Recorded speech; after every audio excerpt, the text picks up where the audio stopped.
L'Omega Speedmaster est créée en 1957. Elle n'est pas créée toute seule, elle est créée avec la Rymaster et la Seamaster 300. C'est une sélection de pièces qui est faite par Omega pour rentrer un petit peu dans le monde de la vitesse et de l'extrême.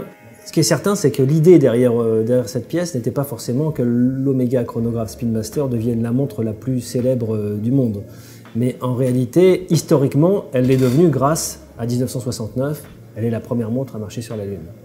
Le premier calibre qui est utilisé par l'Omega Speedmaster est le calibre 321. Là, celui qu'on présente aujourd'hui, celle de la 145-022 de 1969, est le calibre 861.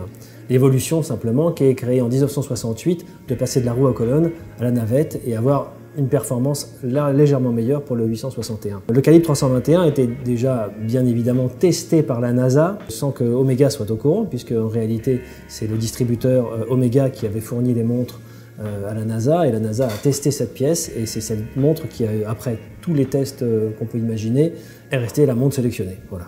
Alors les caractéristiques principales de l'Omega Speedmaster, c'est la lunette tachymétrique. On a le chronographe, une magnifique lisibilité. Le cadran est vraiment de belle qualité puisqu'on a les 3 compteurs centraux qui sont très visibles avec ces différentes de niveaux, donc qui donnent le relief au compteur. Et on a donc la trotteuse permanente, le totalisateur 12 heures et le totalisateur 30 minutes. Les fonds de boîte étaient différents, ils ont évolué avec le temps, c'est-à-dire que lorsqu'en 1968, le modèle évolue au niveau du mouvement, aucun marquage est au dos, à part le petit hippocampe qu'on peut voir ici avec la Speedmaster.